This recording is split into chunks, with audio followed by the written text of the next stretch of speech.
The relationship between a musician and their instrument is a unique bond. Take a look at B.B. King and his guitar, Lucille. He, many other musicians, and one company in particular would agree that that connection is based on how an instrument feels, how it sounds, and a great set of strings.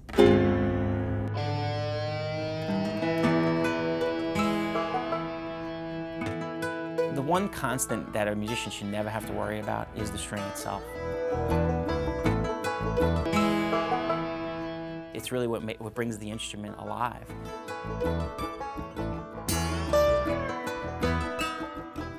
Well, my name is John Daddario III. We come from a long legacy of string manufacturers. In fact, I represent the 9th generation of string manufacturing in our family's history. It goes back to the 17th century to Sale, Italy, where my family was originally from. My great-grandfather, Charles Daddario, immigrated to the U.S., really primarily to create some revenue and to send money back home to support the family. He began importing strings from our family in Sale, and he did that for a number of years, literally distributing out of his home, in Astoria, Queens. It got to a point, though, where during World War I, it was very difficult for him to import strings because of certain trade embargoes that were happening at the time. So it kind of forced his hand to get back into string manufacturing and do it himself. And with the support of some other family, he was able to get up and running in his own garage. His only son, John Daddario Sr., was my grandfather. And he did tons of research, and to this day, he's responsible for a lot of the breakthroughs in string manufacturing that are the standard today, whether it be a process or the actual raw materials. Where did that process evolve where it became the standard for music, for rock and roll, from the 50s on up? My grandfather and my uncle and father, they developed this round wound string over the years, which obviously gave you the advantage of much brighter sound, a different tone that was unique at the time, and became a standard essentially for most electric guitar strings today. What my grandfather, he wasn't really a musician himself. What he relied on are close friendships with musicians. So he was a good listener, and of course engineer a product that over the course of time became the standard.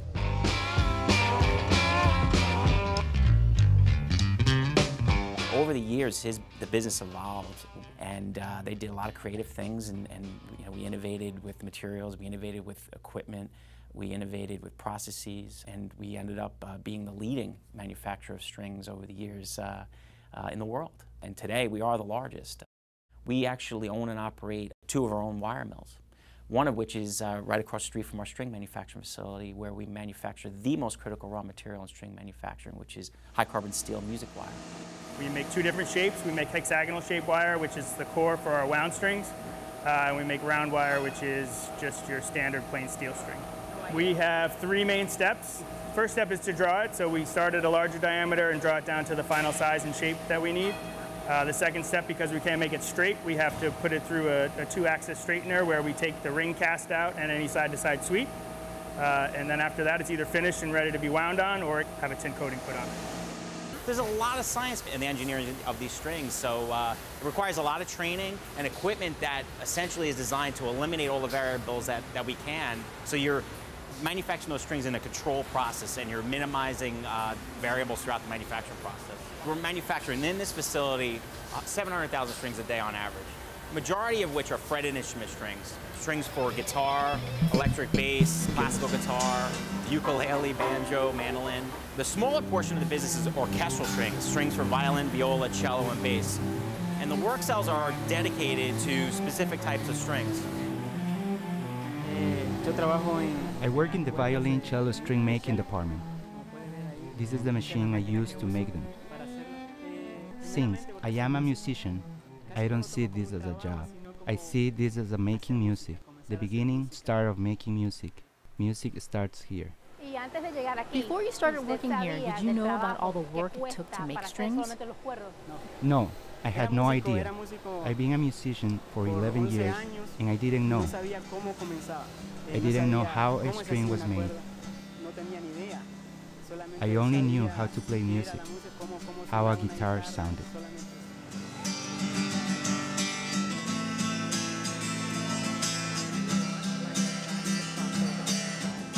It's a lot of steps that people don't know. It's not just two wires put together and sounds. There's a lot of steps to it and a lot of work, involved into it. From planning, from designing, all the way down to a finished product, it's a lot of work. See, I'm really proud of the product we're making. Well, if somebody's playing the strings, that means I built it, or we built it.